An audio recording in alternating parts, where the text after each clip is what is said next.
அவனுடைய பரிசுத்த நாமத்திற்கு மகிமை உண்டாவதாக. உங்கள் யாவரையும் தேவ சமாதானம் ஆட்கொள்ளும்படி வாழ்த்துகிறோம். இதுவரைக்கும் நம்மளோடு கூட இருந்த ஆண்டவர் இனிமேலும் அவர்கள் நடத்துகிற கர்த்தராக இருக்கிறார்.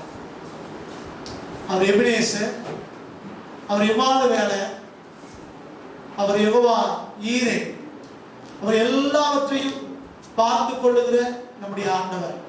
அவருடைய நாமத்தினாலே உங்களை வாழ்த்துகிறோம். இன்றைக்கு அன்னையர் தினம். ஆகவே அனைத்து அன்னையர்களுக்கும் இயேசு நாமத்தினாலே இந்த வாழ்த்துக்களை தெரிவிக்கிறோம். கர்த்தர் உங்களை ஆசீர்வதிப்பாராக. நம்ம கடந்த 2 வாரங்களாய் எபேசிய நிருபத்தின் அடிப்படையிலே இயேசு கிறிஸ்துவை பின்பற்றுகிற ஒருவருடைய குணாதிசயங்கள் எப்படி இருக்க வேண்டும் என்று நாம் தியானித்துக் கொண்டிருக்கிறோம். இங்கே வேத புஸ்தகத்திலே நம்ம வாசிக்கும் போது இது எபேசிய நிருபம் மிக முக்கியமான ஒன்றாய் நமக்கு தெரிகிறது. இதை பவுலடியார் சிறைச்சாலையிலிருந்து எழுதுகிறார். இதில் முதல் 3 அதிகாரங்களிலே இறையியல் கோட்பாடுகளும், கடைசி 3 அதிகாரங்களிலே நடைமுறை சத்தியங்களும் இருக்கிறது என்று பார்த்தோம். இந்த 4ஆம் அதிகாரம் முதல் 3 வசனங்களை வாசிக்கும் போது அழைப்புக்கு பாத்திரவான்களாய் எப்படி நடந்து கொள்ளுதல் என்பதை தியானித்திருக்கிறோம். அதே போல 4ஆம் வசனத்திலிருந்து 6ஆம் வசனம் வரை வாசிக்கும் போதும் அழைப்பும் ஒருமையும் என்று நாம் தியானிச்சோம். இன்றைக்கு இந்த 4ஆம் அதிகாரத்திலே 7வது வசனத்தை தியானிக்க போகிறோம். இந்த 7வது வசனம் கிருபையையும் ஈவையும் குறித்து பேசுகிறது. இந்த நாளிலே இந்த கிருபையும் ஈவும் அப்படிங்கிற தலைப்பிலே நாம் தியானிக்க போகிறோம். இந்த 7வது வசனத்தை நான் உங்களுக்காய் வாசிக்கிறேன். கிறிஸ்துவனுடைய ஈவின் அளவுக்கு தக்கதாக நம்மில் அவனுக்கு கிருபை அளிக்கப்பட்டிருக்கிறது என்று வேதம் சொல்கிறது.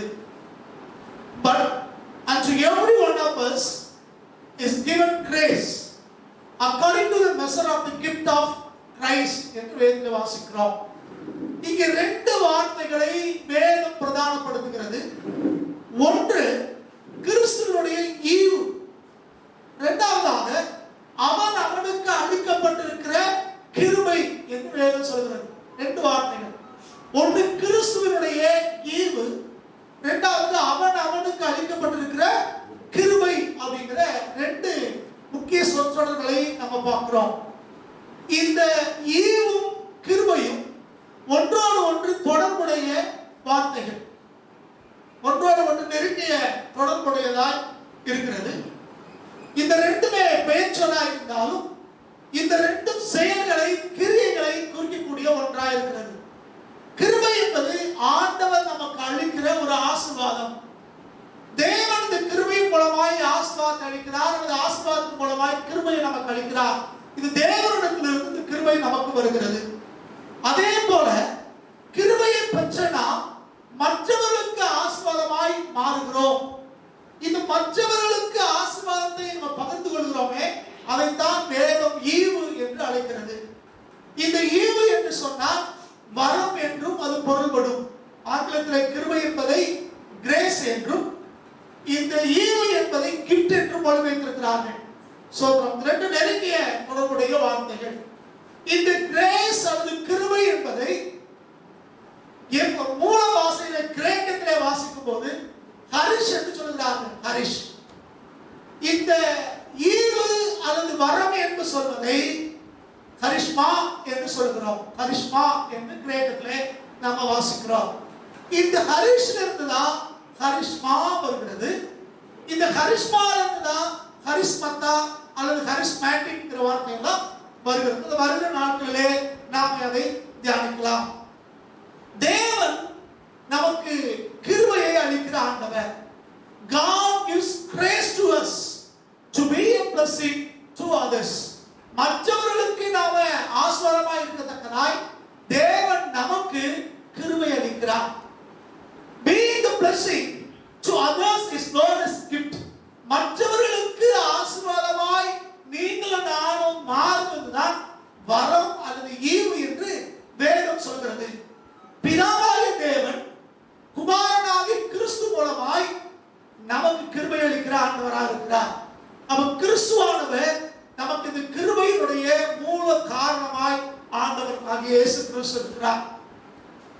பரிசுத்த ஆவியானவர் இந்த நாம பெற்ற கிருபையை தேவன் வரமாய் மாற்றி மற்றவர்களுக்கு கொடுக்கிறார். சோத்திரம். அப்ப இதில் திருத்துவ தேவனுடைய செயல் இருக்கிறது. எல்லா கிருபைகளுக்கும் வரங்களையும் கொடுக்கிற தேவன். இந்த தேவன் இயேசு கிறிஸ்து மூலமாய் நமக்கு கிருபை அளிக்கிறார். பரிசுத்த ஆவியானவர் நாம பெற்ற கிருபையை மற்றவர்களுக்கு ஈவாய் மாற்றுவதற்கு, மற்றவர்களுக்கு வரமாய் கொடுப்பதற்கு நம்மை தேவன் பயன்படுத்துகிறார். இதுதான் இந்த வசனத்தினுடைய சாராம்சமாக இருக்கிறது. நம்ம மீண்டும் இது அதிகமாக நம்ம தியானிக்கலாம். அப்ப நமக்கு கொஞ்சம் இது நன்றாய் நமக்கு புரியும். இந்த தேவனுடைய வார்த்தையாகிய வேத புஸ்தகம் அல்லது பைபிள் ஆண்டவருடைய ஆவியானவராலே ஏவப்பட்டு எழுதப்பட்டிருக்கிறது. தேவ ஆவியினால் ஏவப்பட்டு பரிசுத்தவான்கள் இந்த தேவனுடைய வார்த்தையாக பைபிளை எழுதியிருக்கிறார்கள். இந்த பைபிள்ல தேவன் தாமே தம்மை கிருபை உள்ளவராக வெளிப்படுத்துகிறார். தேவ ஆவியினாலே எழுதப்பட்ட இந்த வேத புஸ்தகம் நம்முடைய ஆண்டவர் கிருபை புரிந்தவராய், கிருபை உள்ளவராய் இருக்கிறார், மற்றவர்களுக்கு இந்த கிருபையை அளிக்கிறார் என்பதை வேதம் சொல்கிறது. அப்ப ஆண்டவர் தம்முடைய கிருபையினாலே உங்களை என்னையோ ஆசீர்வதிக்கிறார். ஆசீர்வாதமான பாத்திரங்களாய் தேவன் நம்மை மாற்றுகிறவராக இருக்கிறார். சரி, முதலாவது இந்த கரிஷ்மா அல்லது இந்த ஹரிஷ் அப்படிங்கிற வார்த்தையினுடைய பொருள் என்ன, ஈவு என்றால் என்ன, கிருபை என்றால் என்ன என்பதை நம்ம தொடர்ச்சியாக பார்க்கலாம். முதலாவதாக இந்த கிரேஸ்ங்கிற வார்த்தை அல்லது கிருபை அப்படிங்கிற வார்த்தைக்கு என்ன பொருள்? முதல்ல சொல்றது போல இது கிரேக்கத்திலே ஹரிஷ் என்று அழைக்கப்படுகிறது. ஹரிஷ் என்று சொல்லுகிறார்கள். கிரேஸ், கிருபை. இதை நீங்க ஆம்பிளிஃபைடு பைபிளையோ மற்ற சில வேதாகமங்களையோ வாசிக்கும் போது இந்த கிருபை என்பதை அன்மெரிட்டட் ஃபேவர் என்று ஆங்கிலத்திலே சொல்லுகிறார்கள். அதாவது எவ்ரிதிங் டு நத்திங், தகுதி இல்லாத ஒருவருக்கு எல்லாவற்றையும் கொடுக்கிறது.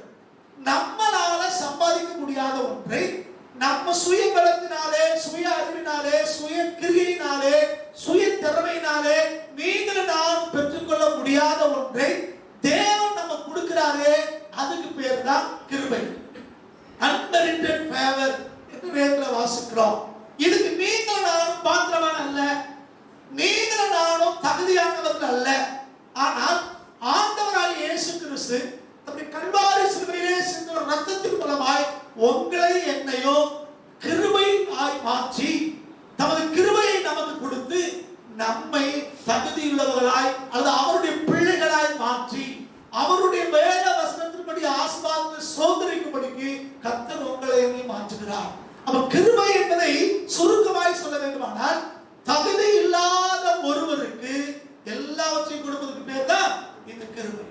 தகுதி இல்லாத ஒருவருக்கு, உதாரணமாக நமக்கு எழுத படிக்கவே தெரியாது என்று வைத்துக் கொள்வோம், நம்ம கல்வி அறிவே இல்லை என்று வைத்துக் கொள்வோம். திடீரென்று ஒரு நாள் நம்மளை கூப்பிட்டு, நீ தான் எங்க ஸ்கூல் ஹெட் மாஸ்டர் அல்லது நீ தான் எங்க மாவட்டத்தினுடைய ஆட்சித்தலைவர் அப்படின்னு சொன்னா எப்படி இருக்கும்? ஐயோ, எனக்கு எழுத படிக்கவே தெரியாது, எனக்கு சட்டம் தெரியாது, எனக்கு நிர்வாகம் தெரியாது என்று நாம சொல்லுவோம். சோ அப்படிப்பட்ட நிலைமையில் இருக்கிற ஒரு மனுஷனை தேவன் தெரிந்து கொண்டு அவனை ஆசீர்வதித்து அந்த தகுதி இல்லாத மனுஷனை ஒரு உயர்ந்த தகுதியுள்ள ஒரு இடத்துக்கு கொண்டு வைக்கிறாரே, இதுக்கு பேர் தான் கிருபை. அப்ப நீங்கள் நானும் எந்த விதத்திலேயோ அவருடைய பிள்ளை என்று சொல்வதற்கு தகுதி இல்லாதவர்கள், அவருடைய ஊழியக்காரர் என்று சொல்வதற்கு தகுதி இல்லாதவர்கள். நம்முடைய சுயத்தினாலே இந்த ஆசீர்வாதத்தை நீங்கள் நானும் சம்பாதிக்க முடியாது. சுயமாய் நம்முடைய திறமையினாலே, படிப்பினாலே, நம்முடைய வேலையினாலே, நம்முடைய செயல்களாலே நம்மளால எதையும் சம்பாதிக்க முடியாது.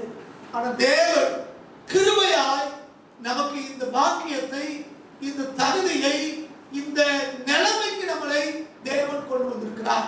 சோத்திரம்.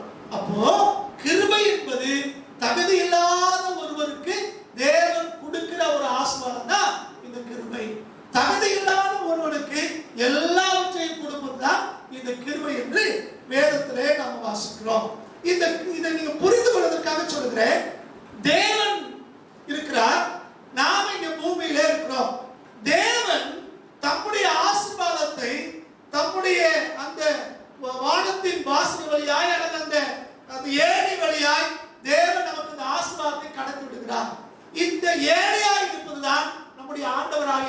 கிறிஸ்து. இயேசு கிறிஸ்து மூலமாய் பிதாவாகிய தேவன் இந்த கிருபை என்கிற இந்த ஹரிஷை தேவன் நமக்கு கொடுக்கிறவராக இருக்கிறார். நாம பூமியில இருந்து பரத்தில் இருக்கிற தேவனுடைய ஆசீர்வாதத்தை கிருபையாய் பெற்று நீங்கள் நானும் இன்றைக்கு அனுபவிக்கிறவர்களாக இருக்கிறோம். இது வேதத்திலிருந்து இந்த கிருபையை குறித்து வேதம் என்ன சொல்கிறது என்பதை சில காரியங்களை நாம் இன்னைக்கு தியானிக்க போறோம். நேரம் இருந்தால் ஈவை குறித்து பார்ப்போம், இல்லாவிட்டால் அடுத்த வாரத்திலே இந்த ஈவை குறித்து நம்ம அதிகமாக நம்ம படிக்கலாம். இன்னைக்கு ஒரு சில வேத வசனங்களை நான் உங்களுக்காக சுட்டி காட்ட விரும்புகிறேன். இங்கே நம்ம எபேசியர் 4ஆம் அதிகாரம் 7வது வசனத்தை மையமாய் வைத்து நம்ம தியானித்துக் கொண்டிருக்கிறோம். திரும்ப வசனத்தை ஞாபகப்படுத்தி விட்டு அடுத்த வசனங்களுக்குள்ளாக கடந்து செல்ல விரும்புகிறேன். இந்த கிருபையை குறித்து வேதம் என்ன சொல்கிறது என்று. இந்த 4ஆம் அதிகாரம் 7வது வசனத்தை ஒருத்தர் வாசிங்க. கிறிஸ்துவினுடைய ஈவு அளவுக்கு தக்கதாக, கிறிஸ்துவினுடைய ஈவின் அளவுக்கு தக்கதாக நம்மில் அவனவனுக்கு கிருபை அளிக்கப்பட்டிருக்கிறது. நம்மில் அவனவனுக்கு கிருபை அளிக்கப்பட்டிருக்கிறது என்று சொல்கிறார். கிறிஸ்துவினுடைய ஈவின் அளவுக்கு தக்கதாக நம்மில் அவனவனுக்கு கிருபை அளிக்கப்பட்டிருக்கிறது. நான் முதல்ல திரும்ப ஞாபகப்படுத்துகிறேன். அப்ப இது கிருபையும் ஈவும் ஒன்றோடு ஒன்று தொடர்புடைய ஒன்று. கிறிஸ்துவினுடைய அந்த ஈவின் அளவுக்கு தக்கதாக தேவன் நமக்கு கிருபை அளிக்கிறார். அப்ப தேவன் எப்படி நமக்கு எந்த அளவுக்கு நமக்கு எப்படி கிருபை அளிக்கிறாரா? வெளிப்பட போற ஈவுக்கு அளவுக்கு தக்கதாய், வெளிப்பட வேண்டிய வரத்தின் அளவுக்கு தக்கதாய் தேவன் உங்களுக்கு எனக்கும் கிருபை கொடுக்கிற ஆண்டவராய் இருக்கிறார். நீங்களும் நானும் மற்றவர்களுக்கு அதிகமாய் பயன்பட வேண்டுமானால், மற்றவர்களுக்கு அதிகமாய் ஆசீர்வாதமாய் மாற வேண்டுமானால், மற்றவர்கள் மத்தியிலே தேவனுடைய ஈவை அதிகமாய் வெளிப்படுத்தி காட்ட வேண்டுமானால் தேவன் நமக்கு அதிக கிருபையை அளிக்கிறார். அப்போ தேவன் அந்த ஈவின் அளவுக்கு தக்கதாக நம்ம அவனுக்கு தேவன் கிருபை அளிக்கிறார் என்று இங்க பவுலடியார் இங்கே எழுதுகிறார். அப்ப நீங்களும் நானும் அதிக கிருபையை பெற வேண்டுமானால் மற்றவர்களுக்கு அதிகமாய் பிரயோஜனப்பட வேண்டும். தேவன் கிருபை அளிக்கிறவர், நீங்களும் நானும் அதை பெற்றுக்கொள்கிறா இருக்கிறோம். தேவன் தான் சுப்ரீம், ஆண்டவர் தான் உலகத்தில் எல்லாவற்றும் உயர்ந்தவர். அவர் சர்வ வல்லமையுள்ள தேவன்.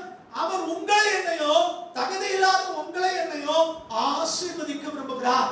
கிருபையாய் உங்களை என்னை ஆசீர்வதிக்க விரும்புகிறார். அவர் அந்த கிருபையை பெற்றுக் கொள்வதற்கு நீங்களும் நானும் இடம் கொடுக்கும் போது, நீங்களும் நானும் அந்த கிருபையை பெற்றுக் கொள்வதற்கு ஆயத்தமா இருக்கும் போது, அதற்காக காத்திருக்கும் போது தேவன் இந்த கிருபையை நமக்கு கொடுக்கிறார்.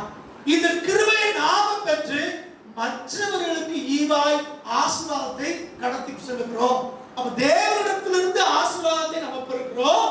இதுக்கு பேரு கிருபை. இதுதான் ஹரிஷன் வேதம் சொல்றது. நாம கிருபையாய் பெற்ற அந்த ஆசீர்வாதத்தை மற்றவர்களுக்கு ஆசீர்வாதமாய் நாம கொடுக்கும் போது அது வரமாய், அது ஈவாய், அது வெளிப்படுகிறது என்று இங்கே இந்த வசனத்தை அடிப்படையில் பார்க்க முடியும். தொடர்ச்சியாக படிக்கும் போது உங்களுக்கு இன்னும் நன்றாய் புரியும். வேதத்தில் சில வசனங்களை நான் உங்களுக்கு ஞாபகப்படுத்தி கடந்து செல்ல விரும்புகிறேன். வாசிங்க. இங்கே யோவான் சுவிசேஷம் 1ஆம் அதிகாரம் 17வது வசனம். இது என்ன சொல்லுது அப்படின்னா, God's grace comes to us by Jesus. இயேசு கிறிஸ்து மூலமாய் தான் நமக்கு இந்த கிருபை கிடைக்கிறது. கிருபை நமக்கு வேண்டுமானால் அது இயேசு கிறிஸ்து மூலமாய் மாத்திரம் தான் கிடைக்கும். தகுதி இல்லாத நீங்களும் நானும் ஒரு ஆசீர்வாதத்தை பெற வேண்டுமானால், நீங்களும் நானும் உயர்த்தப்பட வேண்டுமானால், நீங்களும் நானும் மேன்மை அடைய வேண்டுமானால், நீங்களும் நானும் மற்றவர்களுக்கு புரோஜனமுள்ளவர்களாய் ஆசீர்வாதமுள்ளவர்களாய் மாற வேண்டுமானால் அது இயேசு கிறிஸ்து மூலமாய் மாத்திரம் தான் இது நடக்கும். இது நம்மளால் உண்டானது அல்ல. இது நம்மளால் சம்பாதிக்க முடியாத ஒன்று. இது நம்முடைய திறமையாலேயோ, நம்முடைய படிப்பாலேயோ, நம்முடைய அறிவாலேயோ, நம்முடைய கிரியையாலேயோ, நம்முடைய செயல்களாலேயோ உண்டாகிறது அல்ல. கல்வாரி சிலுவையின் ரத்தத்தினாலே இயேசுவானவர் மூலமாய் நமக்கு கிடைத்திருக்கிறது தான் இந்த கிருபை. இங்க வசனம் சொல்கிறது எப்படி எனில், நியாயப்பிரமாணம் மோசேயின் மூலமாய் கொடுக்கப்பட்டது, கிருபையும் சத்தியமும் இயேசு கிறிஸ்துவின் மூலமாய் உண்டாகின. அப்ப கிருபையும் சத்தியமும் உண்டாகிறது காரணம் யாருன்னா இயேசு கிறிஸ்துவானவர். அப்ப நம்முடைய ஆண்டவராய் இயேசு கிறிஸ்து மாத்திரம் தான் கிருபையை பெற்றுக் கொள்வதற்கு, கிருபையை நமக்கு கொடுப்பதற்கு அவருக்கு மூல காரணமா இருக்கிறார். அவர் தகுதியில்லாத நீங்களால் உயர்த்தப்படணும்னா மனுஷராலேயோ, நம்முடைய குடும்பத்தாராலேயோ, போதவர்களாலேயோ, நம்பி இருக்கிற மற்ற யாராலும் உண்டாகிறது அல்ல. கிருபை தேவையானால் அது ஆண்டவரிடத்திலிருந்து மாத்திரம் தான் வரும். ஒரு மனுஷர் ஒன்றை நம்ம கொடுப்பாங்கன்னா அதை சொல்லி காட்டுவாங்க. ஆனா தேவன் நம்ம கொடுக்கும் போது அது வளர்ந்து கொண்டே இருக்கிறது. தேவன் அதை சொல்லி காட்டி நம்மளை குற்றப்படுத்துகிறவர் அல்ல.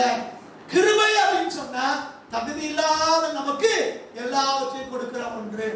10வது படிச்சிருக்கியா, இந்த தகுதிக்கு இந்த வேலை. டிகிரி முடிச்சிருக்கியா, இந்த தகுதிக்கு இந்த வேலை. இந்த ஸ்கில் உனக்கு இருக்கா, இந்த ஸ்கில்லுக்கு இந்த வேலை என்று இந்த உலகம் நமக்கு கொடுக்கிறது. நம்முடைய தகுதிக்கு ஏற்ற விதத்திலே கொடுக்கிறது. ஆனா நம்முடைய ஆண்டவராக இயேசு கிறிஸ்துவோ தகுதி இல்லாத உங்களுக்கு எனக்கோ எல்லாவற்றையும் கொடுக்கிற ஆண்டவர். அப்ப இந்த தகுதி எதனால உண்டாகிறது? தேவனுடைய கிருபையினாலே நமக்கு கிடைக்கிறது. இந்த கிருபை நமக்கு எப்படி கிடைக்குது? இயேசு கிறிஸ்து மூலமாய் தான் உங்களுக்கு எனக்கு கிடைக்கிறது.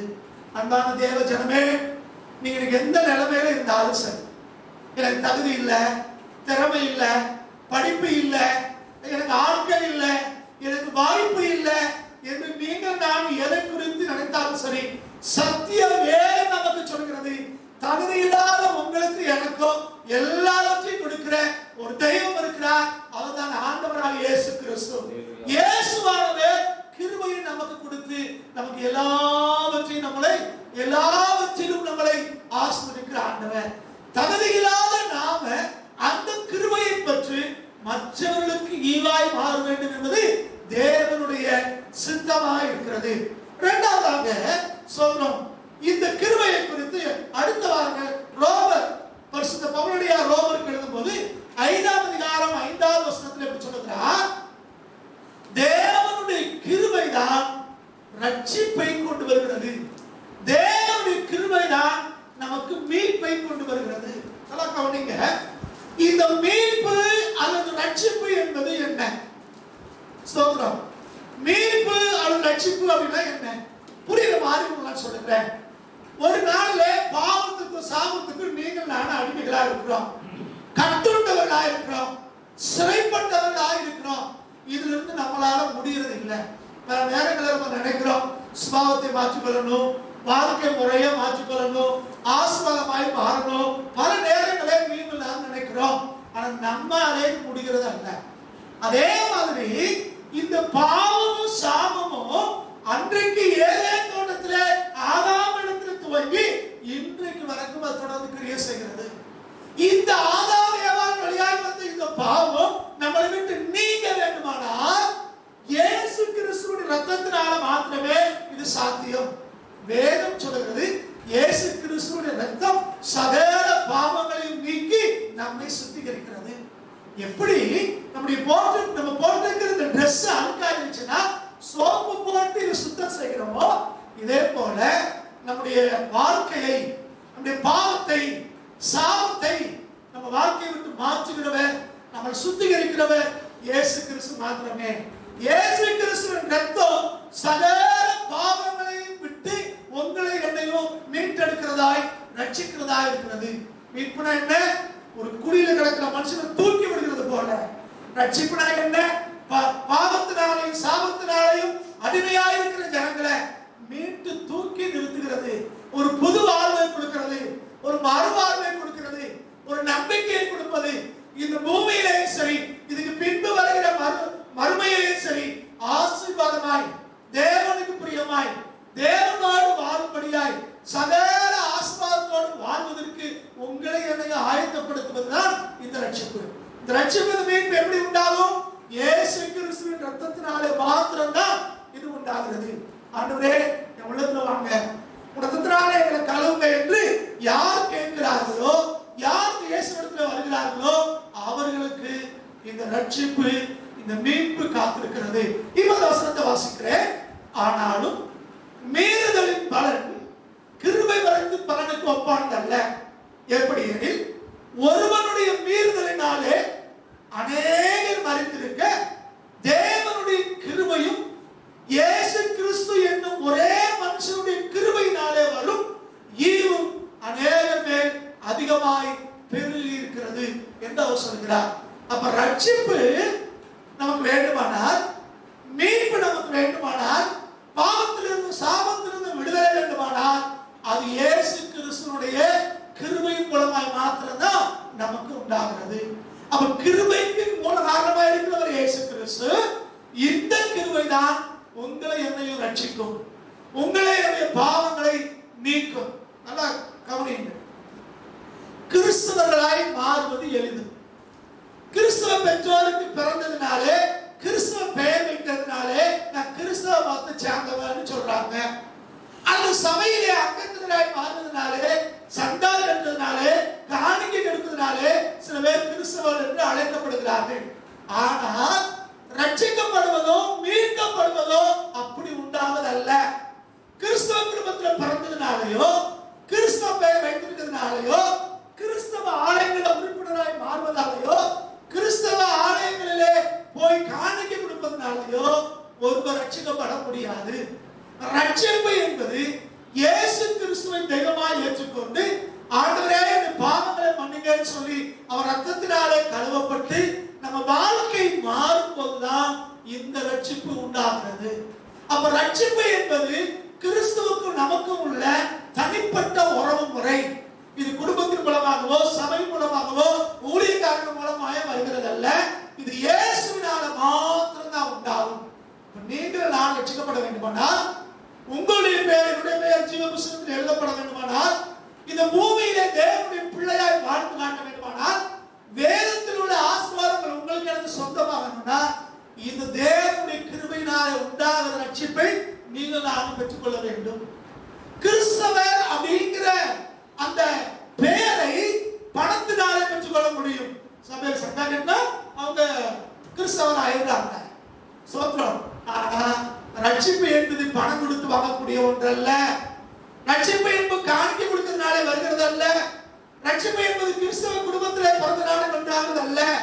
ரட்சிப்பு என்பது இயேசு கிறிஸ்துவை தெய்வமாய் ஏற்றுக்கொண்டு நம்முடைய வாழ்க்கை மாறும்போதுதான் இது நமக்கு வருகிறது. சோ ரட்சிப்பு இயேசு கிறிஸ்துடைய கிருபையினாலே வருகிறது. மூன்றாவது காரியம், சோதரம், God's grace is sufficient for us. கர்த்தருடைய கிருபை நமக்கு போதுமானதாக இருக்கிறது. எல்லா சூழ்நிலைகளிலும் கர்த்தருடைய கிருபை உங்களுக்கு எனக்கு போதும். இது 2 கொரிந்தியர் 12ஆம் அதிகாரம் 7 இருந்து 10 வரைக்கும், 2 கொரிந்தியர் 12ஆம் அதிகாரம் 7 இருந்து 10 வரைக்கும் நீங்க வாசிக்கும் போது தெரிஞ்சுக்கலாம். அதே மாதிரி 1 பேதுரு 5ஆம் அதிகாரம் 1 பேதுரு 5ஆம் அதிகாரம் 5 இருந்து 12 வரைக்கும், 5 இருந்து 12 வரைக்கும் வாசிக்கும் போதும் அங்கேயும் தெரிந்து கொள்ள முடியும். கர்த்தருடைய கிருபை நமக்கு போதுமானது. நான் உங்களுக்கு 9வது வசனத்தை வாசிக்கிறேன். அதற்கு அவர் 2 கொரிந்தியர் 12ஆம் அதிகாரம் 9வது வசனத்தை வாசிக்கிறேன். 2 கொரிந்தியர் 12:9. அவருக்கு அவர், என் கிருபை உனக்கு போதும், பலவீனத்திலே என் பலன் பூரணமாய் விளங்கும் என்றார். என் கிருபை உனக்கு போதும், பலவீனத்திலே என் பலன் பூரணமாய் விளங்கும் என்றார். ஆகையால் கிறிஸ்துவின் வல்லமை என் மேல் தங்கும்படி என் பலவீனங்களை குறித்து நான் மிகவும் சந்தோஷமாய் மேன்மை பாராட்டுகிறேன் என்று பவுலடியார் இங்கே பதிவு செய்கிறார். இந்த 7 இருந்து 10 வரைக்கும் 2 கொரிந்தியர் 12ஆம் அதிகாரத்தை வாசிங்கன்னா, எந்த சூழலிலே தேவன் அப்படி சொன்னார் என்பதை நீங்க புரிந்து கொள்ள முடியும். அவர் சொல்கிறார், நான் மேன்மை பாராட்டாதபடிக்கு என் சரீரத்திலே எனக்கு ஒரு முள் கொடுக்கப்பட்டிருக்கிறது என்று சொல்கிறார். அது என்ன முள்னு யாருக்கும் தெரியாது. ஒவ்வொருத்தரும் ஒவ்வொரு வியாக்கியானம் செய்து கொண்டிருக்கிறார்கள்.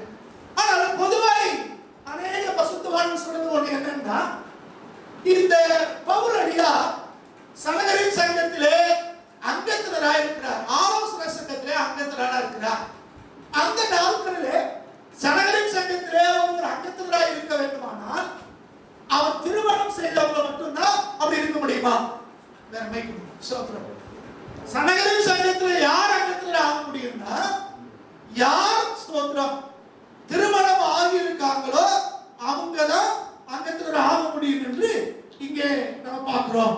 அப்போ நமக்கு என்ன தெரியுது அப்படின்னா, பவுலடியார் திருமணம் ஆனவர் என்று பெரும்பாலானவர்களுடைய கருத்தாக இருக்கிறது.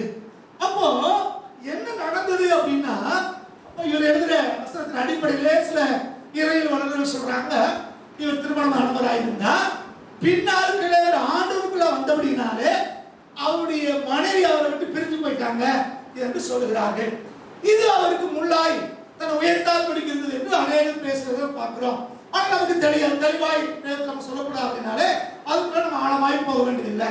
ஆனா ஒன்று நமக்கு தெரிகிறது, ஏதோ ஒரு காரியம் அவருக்கு கஷ்டமாய் இருக்கிறது. அந்த கஷ்டம், அந்த முள் தன்னை விட்டு போகும்படி ஆண்டவரிடத்திலே அவர் ஜெபிக்கிறார். அங்க நம்ம வாசிக்க தெரியும், எத்தனை முறை ஜெபம் பண்ணாரு போட்டிருக்கு? 3 முறை வேண்டிக் கொண்டேன் அப்படிங்கிறார். அந்த முள் என்னை விட்டு நீங்கும்படிக்கு 3 முறை வேண்டிக் கொண்டேன்னு சொல்றார். வாசிங்க, வசனத்தை வாசிங்க. அது என்னை விட்டு நீங்கும்படிக்கு நான் 3 தரம் கர்த்தரிடத்தில் வேண்டிக் கொண்டேன். 3 முறை அவர் வேண்டிக்கிட்டாராம். அதுக்கு ஆண்டவர் என்ன சொன்னாங்க? அதற்கு அவர், என் கிருபை உனக்கு போதும், பலவீனத்திலே என் பலன் பூரணமாய் விளங்கும் என்ன. இவர் கேட்கிறாரு, இது நீக்கிருங்கயா. நல்லா கவனிங்க. சில நேரங்களில் நம்மளும் ஜெபம் பண்றோம்.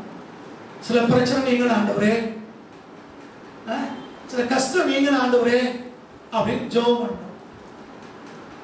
குடும்பத்திலே சில நேரங்களில் பிரச்சனை வந்த உடனே கணவன் ஜெபம் பண்றாரு, ஏன் ஆண்டவரே இந்த மனைவியை கொடுத்தீங்க. மனைவி ஜெபம் பண்றாங்க, ஏன் ஆண்டவரே இந்த கணவனை கொடுத்தீங்க. பிள்ளைங்க ஜெபம் பண்றாங்க, ஏன் ஆண்டவரே இந்த குடும்பத்துல பிறந்தேன்.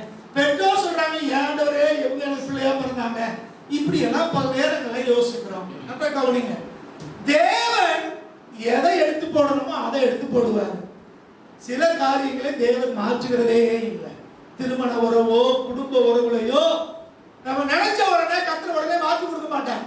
இது வேலையை மாறி படிப்பை மாறி கொண்டு போனா ஒன்று எடுத்துக்கலாம் அப்படிங்கிற மாதிரிலாம் கிடையாது. சில காரியங்கள் ஆண்டவர் சொல்றாரு, உன் குடும்பத்துல பிரச்சனையா, நீ குடும்பத்தை விட்டு பிரிஞ்சு ஓடிடணும்னு நினைக்காத, நீ குடும்பத்திலே இரு. ஆனா நான் உன்னை அந்த குடும்பத்திலே நீ சர்வை பண்ணுவதற்கு, அந்த குடும்பத்திலே வாழ்த்துவதற்கு நான் உனக்கு பலம் கொடுக்கிறேன். சில காரியங்களை தேவன் எடுத்து போட விரும்புவது அல்ல. சில காரியங்கள் நம்ம விட்டு மாறுவது வேதத்தின்படியாக சரியானது அல்ல. அது சில காரியங்களை தேவன் அப்படித்தான் இருக்கணுங்கிறார். அப்ப நம்ம நினைக்கிறோம், இது என்னால முடியாது, இது எப்படி நான் சர்வை பண்ண முடியும், அதனால ஆண்டவரே என்ன செய்யுதுன்னு கேட்டா கர்த்தர் சொல்றார், நீ பலவீனம் தான், நீ கஷ்டப்படுறவன் தான், உனக்கு இது வேதனை தான், ஆனா நான் உனக்கு கிருபை தரேன். அந்த கிருபையினாலே நீ அதிலே பலன் கொள்ள முடியும். சோத்திரம்.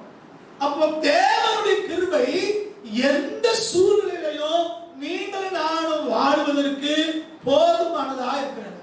சோத்திரம்.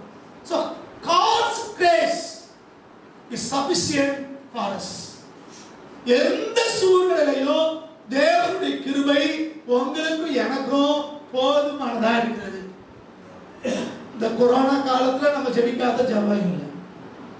ஆண்டவரே கொரோனாவை எடுத்து போடுங்கன்னு அநேக ஜெபம் பண்றாங்க, நல்லது. ஆனா கொரோனாவுடைய பாதிப்பு எண்ணிக்கை ஒவ்வொரு நாளும் கூடிக்கிட்டுதான் இருக்கு. அப்ப கர்த்தர் நமக்கு என்ன சொல்றாருன்னா, என் கிருபை உனக்கு போதும். ஊருக்குள்ள கொரோனா வரலாம், சுத்தி கொரோனா வரலாம். நம்ம கோயில் படிக்கவே இன்னைக்கு கொரோனா வந்துருச்சா, மெட்ராஸ்ல இருந்து இன்னைக்கு வந்துருக்கு. சோத்திரம். இதுவரைக்கும் கோயில்பட்டிக்காரனுக்கு கொரோனாவே இல்லை. நேற்று செய்தி இங்கேயும் வந்துருச்சு. என்ன செய்யறது? ஏன் ஆளுநர் நீக்க போடல? கர்த்தர் சொல்றார், என்னுடைய கிருபை உனக்கு போதும், என்னுடைய கிருபை உனக்கு போதும், பலவீனத்திலே என் பலம் பூரணமாய் விளங்கும். நம்ம பலவீனம் தான், நம்ம குறைவுள்ளவங்க தான், நாம கஷ்டப்படுறவங்க தான். ஆனா தேவனுடைய கிருபை உங்களை என்னையும் பலப்படுத்துகிற ஒன்றாக இருக்கிறது. தேவனுடைய பலப்படுத்துகிறபடினாலே நீங்கள் நானும் பயப்பட வேண்டிய அவசியம் இல்லை. தேவன் எப்படி உங்களை பலப்படுத்துகிறார்? நம்முடைய கிருபையினாலே பலப்படுத்துகிறார். அப்ப தேவனுடைய கிருபை நமக்கு இருந்துச்சுன்னா எந்த சூழ்நிலையும் நீங்கள் நானும் சர்வைவ் ஆகலாம். எந்த சூழ்நிலையும் நீங்கள் நானும் வளர்ந்து பெருகலாம். அதனாலதான் ஏசாயா புத்தகம் 60ஆம் அதிகாரத்தில் வாசிக்கும் போது 2வது வசனம் வாசிங்க. ஏசாயா தீர்க்கதரிசியின் புத்தகம் 60ஆம் அதிகாரம் 2வது வசனம். ஏசாயா 60:2 வாசிங்க. இதோ இருள் பூமியையும் இதோ இருள் பூமியையும் காரிருள் ஜனங்களையும் மூடும். காரிருள் ஜனங்களையும் மூடும்.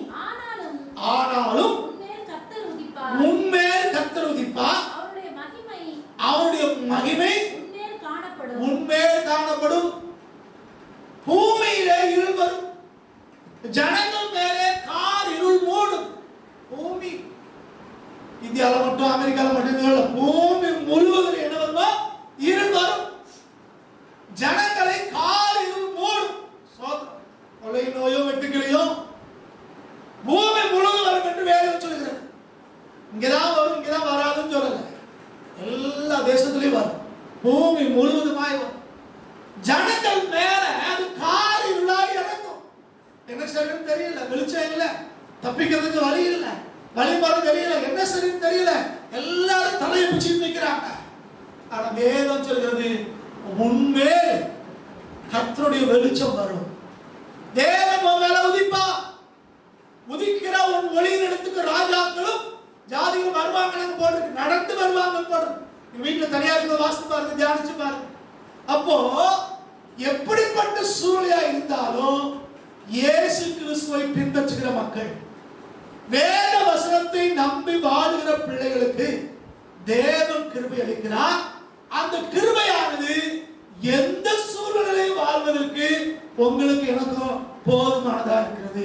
அப்ப இந்த கொரோனா காலத்துக்கும், இந்த ஊரடங்கு நாட்களுக்கும், இந்த வேலை இல்லாத நாட்களுக்கும், இந்த வருமானம் இல்லாத நாட்களுக்கும் தேவனுடைய கிருபை உங்களுக்கும் எனக்கும் போதுமானது. தேவன் நம்மளை பாதுகாத்து நடத்துவதற்கு, வளர்ந்து பெருகுவதற்கு போதுமான கிருபையை தேவன் நமக்கு கொடுக்கிறார்.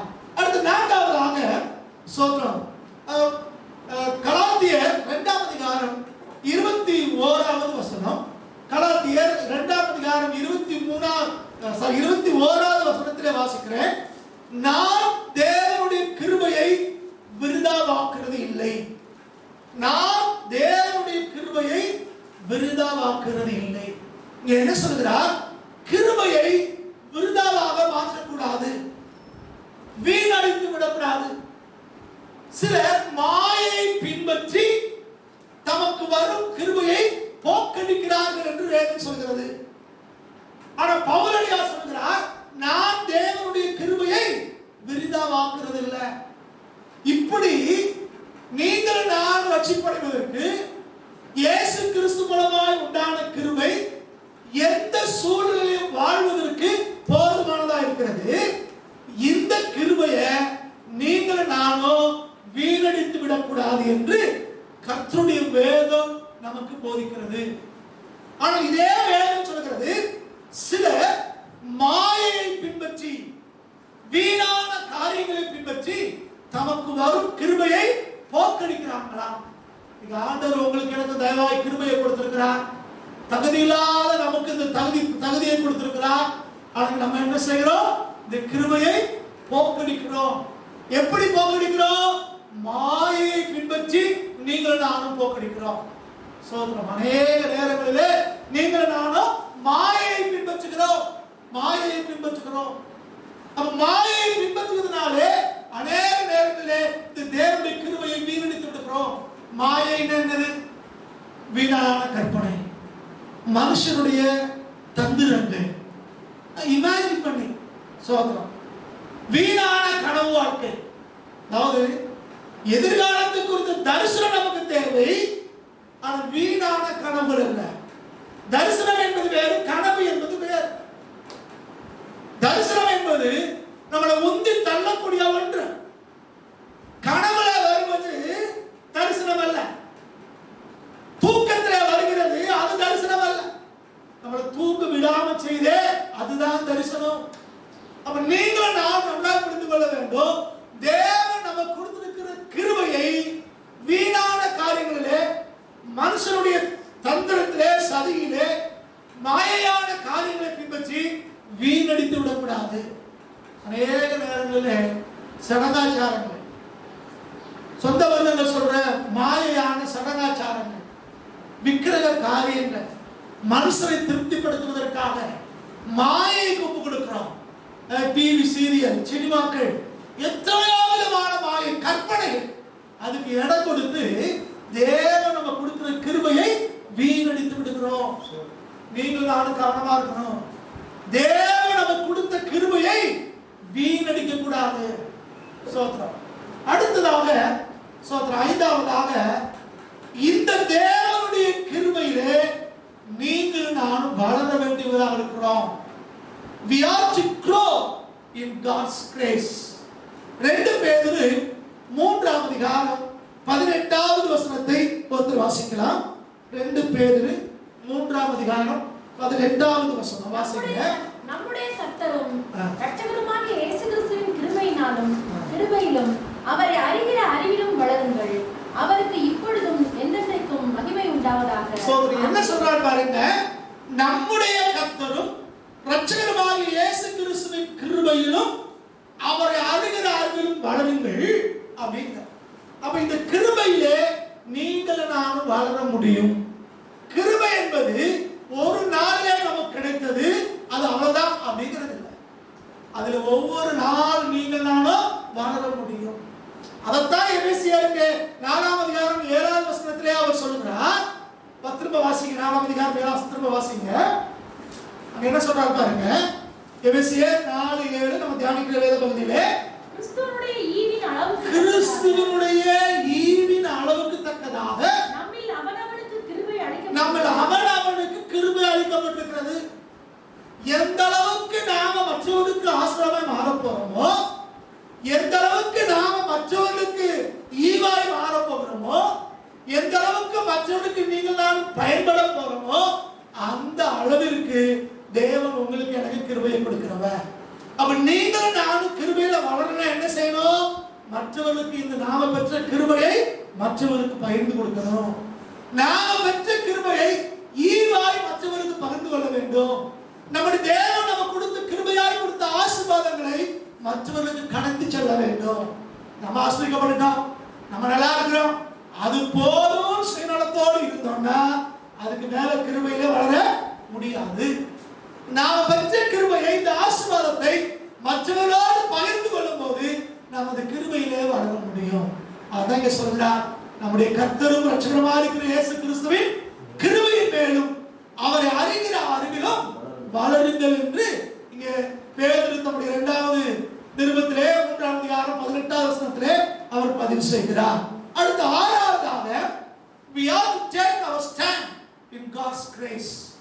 ரோமர் 5ஆம் அதிகாரம் 2வது வசனம், 1 பேதுரு 5:12 இந்த காரியங்களை வாசித்தோம்னா நாம கிறிஸ்துவினுடைய கிருபையிலே நிலைத்து நிற்க வேண்டும் என்று அவர் சொல்கிறார். ரோமர் 5ஆம் அதிகாரம் 2வது வசனத்தை ஒருத்தர் வாசிங்க.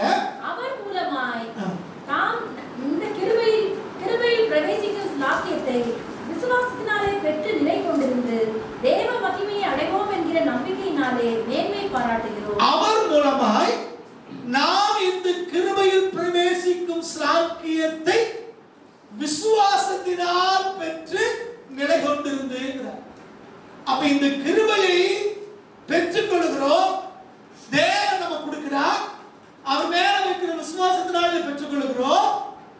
இந்த கிருபையை பெற்றுக்கொண்ட இந்த நிலைமையில நீங்கள் நானும் நிலை கொண்டிருக்க வேண்டுமா? We have to stand on the grace which was given by our Lord.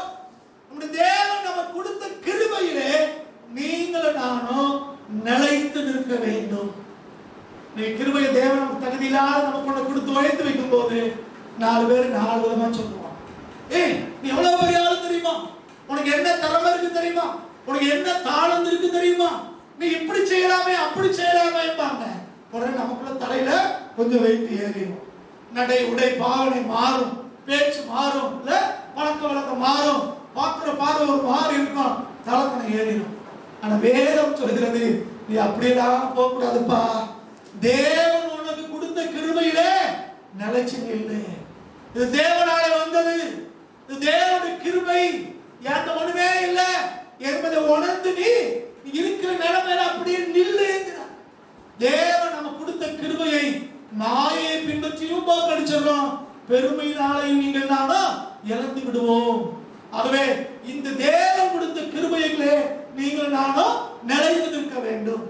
7வதாக, we have to be good stewards of God's grace. தேவனுடைய கிருபைக்கு ஏற்ற உக்கிரானக்காரர்களாய் நீங்கள் நானும் மாற வேண்டுமா? 1 பேதுரு 4ஆம் அதிகாரம் 10வது வசனம் எடுத்து வாசிங்க. 1 பேதுரு 4ஆம் அதிகாரம் 10வது வசனம். அவனவன் பெற்ற வரத்தின்படியே நீங்கள் தேவனுடைய பற்பல கிருபையுள்ள ஈவுகளை பகிர்ந்து கொடுக்கும் நல்ல உக்கிரானக்காரரை போல் ஒருவருக்கொருவர் உதவி செய்யுங்கள். அவன் பெற்ற வரத்தின்படியே, இங்கேயும் அந்த ஈவு வருகிறது, வரம் வருகிறது, கிஃப்ட் வருகிறது, கரிஷ்மா வருகிறது. அவன் பெற்ற வரத்தின்படியே நீங்கள் தேவனுடைய பற்பல கிருபையுள்ள ஈவுகளை பகிர்ந்து கொடுக்கும் நல்ல உக்கிரானக்காரனை போல ஒருவருக்கு ஒருவர் உதவி செய்யுங்கள். அப்ப தேவனுடைய கிருபையை நீங்கள் நானும் பெற்றிருக்கிறோம்னா அதை நல்ல உக்கிரானக்காரனை போல பகிர்ந்து கொடுக்கணுமா? உக்கிரானக்காரன்னா யாரு? ஸ்டுவார்ட்ஸ் சொல்றோம்ல, அந்த ஸ்டுவார்ட்ஷிப்ல சொல்றோம். அப்படின்னா என்னது அப்படின்னா பகிர்ந்து கொடுக்கிறவர்கள். அவனுக்கு ஈக்குவலா பகிர்ந்து கொடுக்கணும், சரிசமமாய் பகிர்ந்து கொடுக்கணும், வித்தியாசம் இல்லாம பகிர்ந்து கொடுக்கணும்.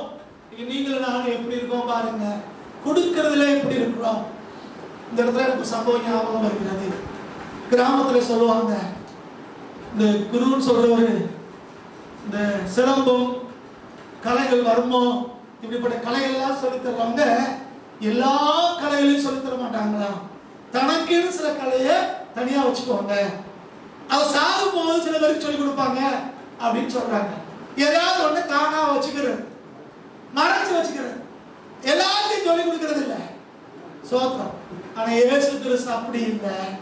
ஆண்டவர் சொல்கிறார், நீ நல்ல உக்கிரானக்காரன்னா நீ எல்லாருக்கும் சரிசமமாய் பகிர்ந்து கொடு, எல்லாவற்றையும் பகிர்ந்து கொடு. இயேசு கிறிஸ்துக்கு ஒரு பேர் மேய்ப்பர்னு பேர். மேய்ப்பர், ஷெப்பர்ட், மேய்ப்பர். அவருடைய ஊழியத்தை செய்கிறவங்களையும் அவருடைய சபையை நடத்துகிறவர்களை அதே பேரை தான் அவர் அழைக்கிறார், மேய்ப்பர் அப்படின்னு சொல்லி. நம்ம ஊரில் அப்படி இல்லை. ஒரு பட்டம் வச்சிருப்பான், அந்த பட்டத்தை வேற யாரும் போட்டா அவ்வளவுதான் அடிச்சு கொண்டே விடுவோம். இந்த பட்டம் யாருக்குரியது? எங்க தலைவருக்குரியது. சாதி தலைவர்களும் அரசியல் தலைவர்களும் பேருக்கு முன்னுக்கும் எதையாவது ஒன்று போட்டுக்குவோம் இல்ல, சோத்திரம் ஏதாவது ஒன்று போட்டுக்கிட்டு இதான் பட்டம் அப்படிமா. பேரை சொல்ல மாட்டான், அந்த பட்டத்தை சொன்னாலே அது இவர்தான் அப்படின்னு தெரிஞ்சுக்குவாங்க. அந்த அளவுக்கு அந்த பட்டத்தை பயன்படுத்துவாங்க. தன்னுடைய பட்டத்தை யாரோடும் பகிர்ந்து கொள்வதில்லை. ஆனால் சர்வ வல்லமையுள்ள இயேசு, வானத்தையும் பூமியும் படைச்ச ஆண்டவர், அவருடைய பேர் மேய்ப்பர் அப்படிங்கிற அவருடைய பேரை அவருடைய ஊழியக்காரர்களை கொடுத்திருக்கிறார். இந்த டைட்டில் அவர் ஷேர் பண்ணிக்கிறார், நல்ல உக்கிரானக்காரர். எந்த வித்தியாசம் பார்க்காம எல்லாவற்றையும் கொடுக்கிறார். அவர் சொல்றார், என்னை விசுவாசிக்கிறவன் நான் செய்கிற இந்த கிரிகளையும் செய்வான், இதை விட மேலானதையும் செய்வாங்க, இதை விட பெரிதானதையும் செய்வாங்க. அப்ப இயேசு எப்படிப்பட்ட குருன்னு யோசிப்பார். தன்னை விட தம்முடைய சீசர்களை உயர்ந்தவர்களாய் மாற்ற விரும்புகிறவர். உலகத்தில் அப்படி எந்த குருவும் இல்லை. இயேசு கிறிஸ்து ஒருவர் தான் அப்படிப்பட்ட மேன்மையான ஒரு குரு. அந்த இயேசு கிறிஸ்து ஒருத்தர் தான் உங்களை என்னையும் அவரை விட மேலான ஸ்தானத்திலே உயர்த்தி வைக்க விரும்புகிறார். அப்படிப்பட்ட ஆண்டவர் சொல்கிறார், நான் கொடுக்கிற கிருபையை நீங்க சரியாய் மற்றவர்களோடு பகிர்ந்து கொள்ள வேண்டும். மற்றவர்களுக்கு பகிர்ந்து கொடுங்க. நம்ம என்ன செய்யணும்? சில பேரை பார்க்கும்போது நமக்கு பிடிச்சவங்களா இருந்தா அவங்க மேல இறக்கம் மாட்டுவோம், பிடிக்காதவங்களா இருந்தா கோபப்படுவோம். பிடிச்சவங்க யாராவது தவறு செஞ்சுட்டாங்கன்னா, ஐயோ ஏதோ தலையெடுக்கிற இதை செஞ்சுட்டாங்க, அவங்களுக்காக ஜெபம் பண்ணுவோம் அப்படின்னு சொல்லுவோம். பிடிக்காதவங்க அதே தப்பு செஞ்சாங்கன்னா அவன் எவ்வளவு பெரிய பாவம் செஞ்சா தெரியுமா? கத்திரவனை தண்டிக்காம விட மாட்டான், நியாயத்திற்குள்ளே அவன் தப்ப முடியாது. கவனிக்கிறீங்களா? நீங்க நிறைய சோசியல் மீடியாஸ்ல நியூஸ் பேப்பர்ல வர செய்தியெல்லாம் பார்ப்போம். நமக்கு பிடிச்ச ஊழியக்காரனா, நமக்கு பிடிச்ச விசுவாசியா, நமக்கு பிடிச்ச தலைவரா, அவன் என்னதான் செஞ்சாலும் சரி அவனை அதோடைய பலகீனம், அவரும் மனுஷன் தானே அப்படின்னு. ஆனா அதே இது பிடிக்காத ஒரு ஆளை பத்தி ஒரு செய்தி வந்துச்சுன்னா அது உண்மையா பொய்யான்னு கூட தெரியாது, ஆனா போட்டு வாங்குவோம் இல்ல? அப்படி இல்லையா? தேவன் எல்லாரையும் ஒரே விதமாக நடத்தும்படிதான் உங்களை தெரிந்து கொண்டிருக்கிறார். அப்ப இந்த கிருபையை சரியாய் பகிர்ந்தளிக்கிற உக்கிரானக்காரர்களாய் நீங்கள் இருக்க வேண்டுமா? அடுத்து 8வது காரியம், எபிரேய நிருபம் 13ஆம் அதிகாரம் 9வது வசனம்.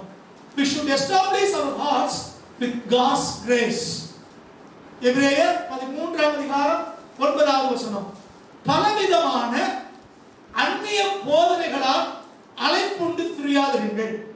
போஜன பதார்த்தங்களினால் அல்ல, கிருபையினாலே இருதயம் சிறப்படுவது நல்லது.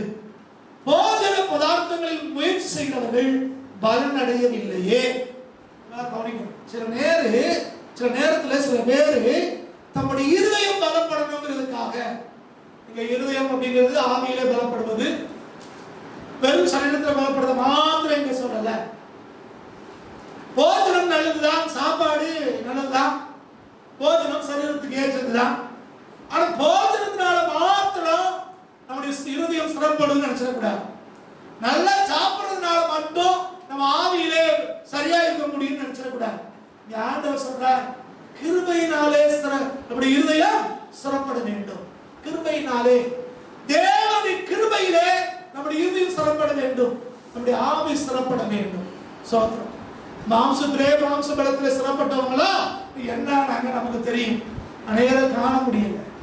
ஆனா வேத வசனம் சொல்கிறது, தேவனுடைய பிள்ளைகள் கிருபையினாலே இருதயம் ஆவி ஆத்மாவில் சிறப்படுவோம்னு சொன்னார்.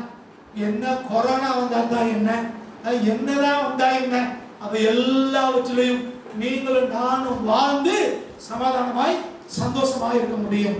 அப்ப தேவனுடைய கிருபையினாலே நம்முடைய இருதயம் சிறப்பட வேண்டுமே ஒழிய போஜன பதார்த்தத்தினாலே மாத்திரம் அல்ல. அதனால ஆண்டவர் சொன்னார், மனுஷன் அப்பத்தினாலே மாத்திரமல்ல, தேவனுடைய வாயிலிருந்து புறப்படுகிற ஒவ்வொரு வார்த்தையினாலேயும் பிழைப்பான் என்று சொன்னார். சோத்திரம். அடுத்ததாக 9வது காரியம், சோத்திரம். எபிரேயர் 4ஆம் அதிகாரம் 16வது வசனம். அதுல 15ல இருந்து வாசிக்கிறேன், உங்களுக்கு புரியும். இங்க என்ன சொல்றாருன்னா, we should obtain mercy in times of need by God's grace. நமக்கு தேவையான நேரங்களிலே தேவனுடைய இரக்கத்தை பெறுவது இது கிருபையினால மாத்திரம்தான் சாத்தியம். அது 15 வாசிக்கும் உங்களுக்கு புரியும். எபிரேயர் 4ஆம் அதிகாரம் 15-16 வாசிக்கிறேன். நம்முடைய பலவீனங்களை குறித்து பரிதபிக்க கூடாத பிரதான ஆசாரியர் நமக்கு இராமல் எல்லா விதத்திலேயும் நம்ம போல் சோதிக்கப்பட்டும் பாவம் இல்லாதவராயிருக்கிற பிரதான ஆசாரியரே நமக்கு இருக்கிறார் என்று சொல்கிறார்.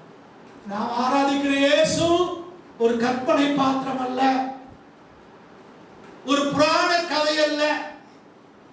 இயேசு கிறிஸ்து இந்த பூமியிலே சர்வ வல்லமையுள்ள ஆண்டவர் இயேசு கிறிஸ்துவின் பேரிலே இந்த பூமியிலே வந்து மனுஷரை போல 33 ஆண்டுகள் இந்த பூமியில வாழ்ந்து உங்களுக்கு எனக்கு நல் மாதிரியை முன்வைத்து அவர் சிலுவையிலே நமக்காய் மரித்தார். அவர் அடக்கம் பண்ணப்பட்டு அவர் 3வது நாள் உயிர் தெழுந்தார். அவர் இந்த பூமியிலே மனுஷனை போல வாழ்ந்தபடினாலே நம்முடைய கஷ்ட நஷ்டம் எல்லாம் அவருக்கு தெரியும். கொரோனானா என்னன்னு அவருக்கு தெரியும். சோத்திரம். வேலை இல்லாத நிலைமை அவருக்கு தெரியும், பணம் இல்லாத சூழ்நிலை அவருக்கு தெரியும், வியாதியுடைய கஷ்டங்கள் எல்லாம் அவர் அறிந்திருக்கிறார். சோத்திரம். அதனாலதான் வேதம் சொல்றது 16வது வசனத்துல இங்கே எபிரேயர் சொல்கிறார், ஆதலால் நாம் இரக்கத்தை பெறவும் ஏற்ற சமயத்தில் சகாயம் செய்யும் கிருபையை அடையவும் தைரியமாய் கிருபாசன தண்டையிலே சேர கடவோம் அப்படிங்கிற. தைரியமாய் கிருபாசன தண்டையிலே சேர கடவோம். தேவனுடைய பிரசன்னம் இருக்கிற இடத்துக்கு பேரா கிருபாசனம். கிருபாசனம் என்னது? ஆங்கிலத்தில் சொல்றது the throne of grace. கிருபை இருக்கிற ஆசனம். அதான் இன்னைக்கு இந்த கிருபாசனத்தில் இருக்கிறது யாரு? வானத்தையும் பூமியையும் படைச்ச சர்வ வல்லமையுள்ள தேவன் கிருபாசனத்தில் இருக்கிறார். எல்லாம் கவனிங்க. இன்னைக்கு அரசர்கள் இருக்கிறத சிம்மாசனம் சொல்றாங்க. அதிகாரிகள், உயர் அதிகாரிகள், அதிகாரத்தில் இருக்கிறவங்க ஆசனத்துல இன்னொருத்தர் உட்கார விடுறதே இல்லை. அது அவருக்கே உரிய அந்த ஆசனத்தை, அந்த சேரை பிடிக்கிறதுக்கு தான் இன்னைக்கு போட்டி, பொறாம, அதிகாரம் அதில் இருக்கிறது. அதனால சிம்மாசனம் சொல்றாங்க. சிம்மம் என்னது? சிங்கம். சிங்கம் இன்னைக்கு அதிகாரத்தில் உள்ளவங்க என்ன செய்யறாங்க? உரிமைக்கிட்டே இருப்போம். அப்படிதானே? நல்லவன் போனாலும் கெட்டவன் போனாலும் உதவி கேட்டு போனாலும் எந்த இது போனாலும் இப்படிதான் இருக்கான். சிங்கத்தை போனதான் உருப்புறோம். அதிகாரத்தை காட்டுறாங்க. யார் தெரியுமோ? சோத்திரம். ஒரு அதிகாரியை பார்க்கணும்னா முன்னால எத்தனையோ ப்ராசஸ் இருக்கு. எத்தனையோ பேரை சந்திக்க வேண்டியிருக்கு, எத்தனையோ பேருக்கு அனுமதி கேட்க வேண்டியிருக்கு, எத்தனையோ பேரை திருப்திப்படுத்த வேண்டியிருக்கு. அப்பதான் அந்த சேர் நின்றால பக்கத்திலே போக முடியும் இல்ல? அதான் சிங்காசனம். ஆனா இங்கே சொல்கிறது கிருபாசனம். கிருபாசனத்தில் இருக்கிறவர் யாரு? ஒரு தாழ்க அளவுல, மாவட்ட தளவுல, மாநில தளவுல, தேச தளவுல அதிகாரம் உள்ளவர் இல்லையா? சர்வலோகத்துக்கும் அதிகாரம் உள்ளவர், சர்வலோகாதிபதி, சர்வ வல்லமையுள்ள தேவன் உட்கார்ந்திருக்கிறாரு. அந்த ஆசனத்துக்கு பேரு கிருபாசனம். ஆண்டவர் சொல்றார், தைரியமா இந்த கிருபாசனத்திலே சேர்க்கணுமா.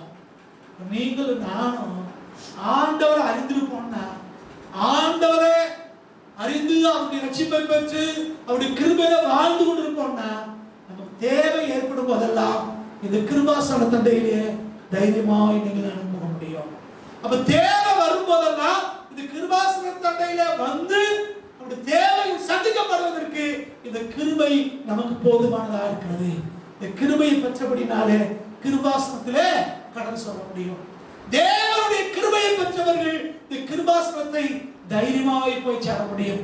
அன்பான தேவ ஜனமே, நீங்கள் இன்னும் இயேசு கிறிஸ்துவை தெய்வமாக ஏற்றுக்கொள்ளலையா? அவர் ரத்தத்தினாலே கழுவப்பட்டு பாவ மன்னிப்பு பெறலையா? இந்த இயேசுவுடைய பிள்ளைங்கிற அந்த கிருபையின் வரத்தை நீங்க பெற்றுக்கொள்ளலையா? உடனே ஆண்டவர்கிட்ட கேளுங்க, ஆண்டவரே உள்ளத்துல வாங்க, என் பாவத்தை மன்னிங்க, ரத்தத்தினாலே கழுவுங்கப்பா, இந்த கிருபை எனக்கு தாங்க ஆண்டவர்கிட்ட கேளுங்க. ஆண்டவர் நம்முடைய பிள்ளைங்கிற கிருபையை நம்ம கொடுத்துட்டாருன்னா, அவர் இருக்கிற அந்த ஆசன தண்டலை, கிருபாசன தண்டலை தேவை வரும்போதெல்லாம் தைரியமாய் நீங்கள் நானும் வரலாம். ஆனா பழைய ஏற்பாட்டு காலத்துல ஆசாரிப்பு கூடாரத்தில் இருந்த அந்த கிருபாசன தண்டையிலே வருஷத்துக்கு ஒரு முறை பிரதான ஆசாரியன் ஆட்டுக்குட்டியை பலி செலுத்தி அந்த ரத்தத்தை எடுத்துக்கொண்டு வருஷத்துக்கு ஒரு முறை தான் போக முடியும். நீங்கள் நான் அப்படி இல்லையா? தேவை உண்டான நேரமெல்லாம் இயேசுடைய நாமத்தினாலே அவர் ரத்தத்தை முன்னிட்டு அவர் நமக்கு கொடுத்த கிருபையினாலே எந்த நேரத்திலையும் ஒரு கிருபாசன தண்டையிலே நீங்கள் நான் போய் சேரலாம். அப்ப தேவனுடைய கிருபாசன தண்டையிலே சேர்ந்து கிருபையினாலே நம்முடைய எல்லா தேவைகளையும் பெற்றுக்கொள்ள முடியும். பத்தாவதாக, we should be justified by God's grace. தேவனுடைய கிருபையினாலே நீங்களும் நானும் நீதிமானாக்கப்படுகிறோம். நீங்களும் நானும் நீதிகரிக்கப்படுகிறோம். நீங்களும் நானும் அந்த மேன்மையான நீதிமான டைட்டிலை பெற்றுக்கொள்கிறோம். அது காரணமாக இருப்பது தேவனுடைய கிருபை. தீத்து 3ஆம் அதிகாரம் 6-7 வசனங்களை வாசிக்கும் போது இதை நம்ம அறிந்து கொள்ள முடியும். ஸ்தோத்திரம். தமது கிருபையினாலே நாம் நீதிமான்கள் ஆக்கப்பட்டு நித்திய ஜீவன் உண்டாகும் என்ற நம்பிக்கையின்படி சுதந்திரராகத்தக்கதாக அவர் தமது இரட்சகராகிய இயேசு கிறிஸ்து மூலமாய் அந்த பரிசுத்த ஆவியை நம்மேல் சம்பூர்ணமாய் பொழிந்தருளினார். தமது கிருபையினாலே நாம் நீதிமான்கள் ஆக்கப்பட்டு என்று சொல்கிறார். தேவனுடைய கிருபை தான் உங்களை நீதிமானாய் மாற்றியிருக்கிறது. நீங்கள் நானும் நீதி செய்திருக்கிறோம், நீங்கள் நானும் உழைத்திருக்கிறோம், நீங்கள் நானும் செஞ்சோங்கிறதுனால நம்ம நீதிமான ஆக முடியாது. தேவனுடைய கிருபை தான் உங்களை என்னையும் நீதிமானாய் மாற்றும். The grace of God only vindicates us. நம்மளை நீதிமானாய் நம்மளை மாற்றுகிற ஒன்றாய் அது இருக்கிறது. அப்ப தேவனுடைய கிருபை நம்மளை நீதிமான்களாய் மாற்றும், தகுதியில்லாத நம்மை நீதிமான்களாய் மாற்றும். 16ஆக, we should be consoled with hope by God's grace. 2 தெசலோனிக்கேயர் 2ஆம் அதிகாரம் 16வது வசனத்தை நான் வாசிக்கிறேன். 2 தெசலோனிக்கேயர் 16-17 நம்முடைய கர்த்தராகிய இயேசு கிறிஸ்துவும் நம்மிடத்தில் அன்பு கூர்ந்து நித்திய ஆறுதலையும் நல் நம்பிக்கையையும் கிருபையாய் நமக்கு கொடுத்திருக்கிற நம்முடைய பிதாவாகிய தேவனும் உங்கள் இருதயங்களை தேற்றி எல்லா நல்வசனத்திலும் நற்கிரியிலும் உங்களை ஸ்திரப்படுத்துவாராக என்று அங்கே பவுலடிகளார் தெசலோனிக்க சபையாருக்கு சொல்கிறார். இங்க என்ன சொல்றாரு? நம்மிடத்திலே அன்பு கூர்ந்து நித்திய ஆறுதலையும் நல் நம்பிக்கையையும் கிருபையாய் நமக்கு கொடுத்திருக்கிற நம்முடைய பிதாவாகிய தேவன் என்று சொல்கிறார். இப்ப கிருபையினாலே தேவன் நமக்கு நித்திய ஆறுதலை கொடுக்கிறார், நல்ல நம்பிக்கையை தேவன் வச்சிருக்கிறார். நமக்கு ஒரு ஆறுதல் இருக்கிறது, அது நித்திய ஆறுதல். இங்க பூமியில ஒரு இழப்பு வந்த உடனே ஆறுதல் இல்லாம அநேகம் நம்ம வேதனைப்படுகிறோம். ஆனா கர்த்தருடைய வார்த்தை சொல்கிறது, தேவனுடைய கிருபை நம்மளோடு இருக்குமானால் தேவன் நமக்கு நித்திய ஆறுதலை வைத்திருக்கிறார். அந்த எட்டர்னல் கன்சோல் நமக்கு தேவன் கொடுத்திருக்கிறாரு. அது மாத்திரமல்ல, நமக்கு நல்ல நம்பிக்கையும் தேவன் கொடுத்திருக்கிறார். ஆண்டவர் நமக்கு நம்பிக்கை கொடுத்திருக்கிறார். ஒரு சோத்ரம், என்ன நம்பிக்கை? குட் ஹோப், நல்ல நம்பிக்கை. that is glorious hope. அதுதான் மகிமை நம்பிக்கை. அது என்ன நம்பிக்கை? ஆண்டவர் நமக்கு கிருபை கொடுத்திருக்கிறாரியா. இந்த கிருபை மூலமாய் நம்ம எதையும் இழந்துறது இல்ல. தேவன் நம்ம கூட இருக்கிறாரு, அவர் நமக்கு போதும். அவர் நம்ம இழந்ததை விட, நம்ம சம்பாதிக்கிறதை விட, இந்த பூமியில் நமக்கு இருக்கிற எல்லாவற்றையும் விட அவர் மேலானவர். அவர் நமக்கு போதுமானவர். ஒரு நாளிலே நம்ம இழந்ததெல்லாம் மீட்டுக் கொள்ள முடியும். நம்ம இழந்ததெல்லாம் ஒரு நாளில் சந்திக்க முடியும். ஒரு நல்ல ஆறுதலை, ஒரு நல்ல நம்பிக்கையை தேவன் நமக்கு வச்சிருக்கிறாரு. இந்த ஆறுதலும் நம்பிக்கையும் தேவனுடைய கிருபையினாலே நமக்கு உண்டாகிறது. கடைசியாக வசனத்தை வாசம் முடிக்க விரும்புகிறேன். இந்த கிருபை யாருக்கு கிடைக்கிறது? முதல்ல பார்த்தோம், ஆண்டவர் கிருபையை கொடுக்கிறார். அநேகர் மாயை பின்பற்றி இந்த கிருபையை போக்கடித்து விடுகிறார்கள் என்றார். அப்ப கிருபையை பெற்றுக் கொள்வதற்கு நாம் என்ன செய்ய வேண்டும்? ஒரு 3 வசனங்களை நாம் ஞாபகப்படுத்த விரும்புகிறேன். 3 ஒரே காரியத்தான் சொல்லுது. நீதிமொழிகள் 3ஆம் அதிகாரம் 34வது வசனம், நீதிமொழிகள் 3ஆம் அதிகாரம் 34வது வசனம், அப்புறம் யாக்கோபு 4ஆம் அதிகாரம் 6வது வசனம், யாக்கோபு 4:6, 1 பேதுரு 5ஆம் அதிகாரம் 5வது வசனம், 1 பேதுரு 5:5. இந்த 3 சொல்ற ஒரு காரியம், தாழ்மை உள்ளவர்களுக்கோ கிருபை அளிக்கிறார். கிருபை யாருக்கு கிடைக்குமா? தாழ்மை உள்ளவர்களுக்கு தேவன் கிருபை அளிக்கிறார். பெருமை உள்ளவனுக்கோ அவர் எதிர்த்து நிற்கிறார் என்று வேதம் சொல்கிறது. இகழ்வோரை அவர் எழுதுகிறார், தாழ்மைகளுக்கு கிருபை அளிக்கிறார் என்று நீதிமொழிகளை சொல்றார். ஆனா யாக்கோபு பேதுரு சொல்லும்போது பெருமை உள்ளவனுக்கு அவர் எதிர்த்து நிற்கிறார், தாழ்மை உள்ளவர்களுக்கோ கிருபை அளிக்கிறார். தாழ்மைனா என்னது? நம்ம இந்த வேத தியானத்திலே முதல் பகுதியிலேயே நம்ம பார்த்தோம். நமக்கு மிகுந்த மனத்தாழ்மை நமக்கு இருக்கணும். தாழ்மை என்றால் மற்றவருக்கு முன்னால யாரு தெரியுமா அப்படின்னு பெருமையா பேசாம, நம்மளை உயர்த்தாம, நம்மளை ஏதோ ஒன்று இருக்கிறது என்று நினைக்காம, நம்மளை எதையும் சற்ற முடியும் நினைக்காம, கர்த்தருடைய கிருபையினால தான் இருக்கிறேன், ஆண்டவரால வாழ்ந்திருக்கிறேன், ஆண்டவராக வைத்திருக்கிறார் என்று நம்மை புரிந்து கொள்ள வேண்டும். மற்றவர்களுக்கு முன்னால வெறும் வார்த்தையில இல்ல, வெளியரங்கமான அப்பியரன்ஸ்னால அல்ல, இருதயத்திலே தாழ்மை தேவை. மற்றவர்களை கனப்படுத்துவதை முந்திக் கொள்ள வேண்டும், மற்றவர்களை உயர்த்துவதிலே முந்திக் கொள்ள வேண்டும். நாம ஒண்ணு இல்ல, கர்த்தருடைய கிருபையினால்தான் இந்த நிலைமையில் இருக்கிறோம் என்பதை உணர வேண்டும். யாரு தாழ்மையோடு இருக்காங்களோ, எந்த நிலைமையிலையும் யார் தாழ்மையோடு இருக்காங்களோ, தன் ஆரம்ப நாட்களை மறக்காம இருக்காங்களோ, தன்னுடைய வந்த கடந்து வந்த பாதையை மறக்காம தாழ்மையாய் இருக்காங்களோ, அவர்களை தேவன் உயர்த்துகிறார். எப்படி உயர்த்துகிறார்? கிருபை அளித்து உயர்த்துகிறார். அப்ப கிருபை வேணும்னா உங்களுக்கு எனக்கும் தாழ்மை தேவை. எந்த சூழ்நிலையும் பெருமை வந்துவிடக்கூடாது. பெருமை உள்ளவர்களுக்கு தேவன் எதிர்த்து நிற்கிறார், கிருபை உள்ளவர்களுக்கோ அவர் தாழ்மை உள்ளவர்களுக்கோ அவர் கிருபை அளிக்கிறார். இன்றைக்கு கிருபையை குறித்து வாசிக்கிறோம். அடுத்த வாரத்துல இந்த ஈவை குறித்து நாம் தியானிக்கலாம். எல்லாரும் ஜெபிப்போமா? ஆண்டவரே, நாங்கள் உம்மை ஸ்தோத்திரிக்கிறோம், துதிக்கிறோம். நீர் கிருபையாய் எங்களை ரட்சித்த ஆண்டவர், உம்முடைய கிருபையை எங்களுக்கு தயவாய் எங்களுக்கு கொடுத்திருக்கீங்க ஆண்டவரே, அதற்கு நன்றி செலுத்துகிறோம். ஆண்டவரே, நாங்கள் இந்த கிருபையை பெற்றுக் கொள்வதற்கு எவ்விதத்திலும் தகுதியானவங்க இல்லப்பா. தகுதி இல்லாத எங்களுக்கு ஆண்டவரே எல்லாவற்றையும் கொடுத்து உங்களுடைய கிருபையை வெளிப்படுத்துவதற்காக ஸ்தோத்திரம். நீர் கொடுத்த கிருபையை நாங்கள் பெற்று மற்றவர்களுக்கு ஆசீர்வாதமாய் மாறத்தக்கதாய் கர்த்தர் எங்களை மாற்றும்படியாக அர்ப்பணிக்கிறோம். உடைய வார்த்தையை கேட்ட ஒவ்வொரு பிள்ளைகளையும் கர்த்தர் ஆசீர்வதிப்பீராக. உடைய கரம் கூட இருக்கட்டும். கிருபையில பலப்பட, கிருபையில வளர, கிருபையில சிறப்பட கர்த்தர் உதவி செய்யும். ஆண்டவரே, உடைய வார்த்தையை கேட்ட ஒவ்வொரு பிள்ளைகளோடு கர்த்தர் தொடர்ந்து இடைப்படுங்கப்பா. கிருபையின் மூலம் அழகாக தெய்வமே தொடர்ந்து நடத்தும். இந்த அனுபவத்துக்குள்ள வராது இருக்கிற எங்கள் சிநேகிதர்களுக்காக, எங்கள் உறவினர்களுக்காக, ஆண்டவரே நாங்கள் நேசிக்கிற எங்கள் தேசத்து மக்களுக்காக ஜெபிக்கிறோம். இந்த கிருபைக்குள்ளாய் கொண்டு வாங்கப்பா. இந்த கல்வாரி சிலுவையின் ரத்தத்தினால உண்டாகிற பலாபலன் எங்க தேசத்திலே இந்த வார்த்தையை கேட்கிற ஒவ்வொரு மக்கள் மேலும் உண்டாகும்படி நாங்கள் ஜெபிக்கிறோம். ஆண்டவரே, யார் இன்றைக்கு எனக்கு தகுதி இல்லை என்று அழுது கொண்டிருந்தாலும், புலம்பிக் கொண்டிருந்தாலும், எனக்கு ஒருவரும் இல்லையே என்று யோசித்துக் கொண்டிருந்தாலும், கர்த்தர் கிருபையா அவளுக்கு இறக்க பாராட்டும். தகுதி இல்லாதவர்களுக்கு எல்லாவற்றையும் கொடுக்கிற தெய்வம் இதனால் இறக்க பாராட்டி ஒவ்வொருவரையும் தூக்கி நிறுத்தபடி ஜெபிக்கிறோம். கர்த்தரை கரம் வெளிப்படட்டும், பெரிய காரியங்களை செய்யுங்க. ஒவ்வொரு நாளையும் கூட நடத்துங்க ஆண்டவரே. இந்த கொரோனா காலத்திலே நீங்கள் எங்களுக்கு எல்லாவற்றுக்கும் எல்லாமா இருந்து நாங்கள் வளர்ந்து பிறகு கிருபை தருங்க.